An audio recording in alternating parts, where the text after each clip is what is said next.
Hello everyone, আপনি কি Croma app ব্যবহার করেন? ক্রোমা অ্যাপ ব্যবহার করার ক্ষেত্রে আপনারা অনেক সময় দেখা যায় কি ক্রোম অ্যাপ থেকে আপনারা অনেক কিছু ডাউনলোড করেন। ডাউনলোড করলে সবকিছু কিন্তু আপনাদের ফোন মেমোরিতে যায়, এসডি কার্ডে যায় না। বাট আজকের ভিডিওতে ক্রোম অ্যাপের ছোট্ট একটা সেটিং দেখাবো। ওই সেটিংটা যদি আপনি করে রাখেন, আপনি ক্রোম অ্যাপ থেকে বা ক্রোম ব্রাউজার থেকে যা যা ডাউনলোড করবেন সবকিছু কিন্তু আপনার ফোনে যদি এসডি কার্ড থাকে এসডি কার্ডে যাবে। সবকিছু সরাসরি এসডি কার্ডে যাবে, ফোন মেমোরিতে যাবে না। তো এখন কিভাবে আপনি ক্রোমা অ্যাপের এই গুরুত্বপূর্ণ কাজটা করবেন? এখন আপনি যদি ক্রোমা অ্যাপের এই গুরুত্বপূর্ণ কাজটা করতে চান, অবশ্যই আপনি আমাদের স্ক্রিনটা ফলো করেন। Let's go. এখন ক্রোমা অ্যাপ থেকে যদি কোনো কিছু ডাউনলোড দিলে সেগুলো যদি এসডি কার্ডে না যায়, আপনি কি করবেন? এই ক্রোমা অ্যাপে চাপ দিবেন।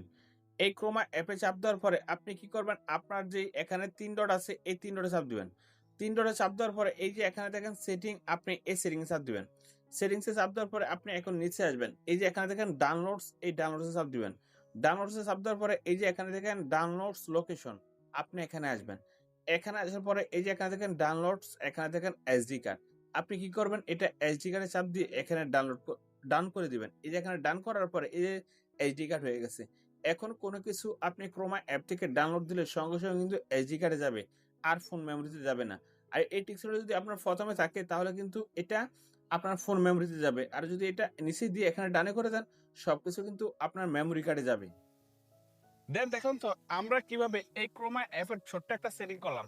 আপনিও কিন্তু এইভাবে যদি ক্রোমা অ্যাপের ছোট্ট একটা সেটিং করে দেন, তারপর থেকে আপনি ক্রোমা অ্যাপ থেকে যাই ডাউনলোড করেন না কেন, সবকিছু কিন্তু আপনার এইচডি কার্ডে যাবে আর ফোন মেমোরিতে যাবে না। তো বন্ধুরা, আজকে ভিডিও এই পর্যন্তই। দেখা হবে নেক্সট ভিডিওতে।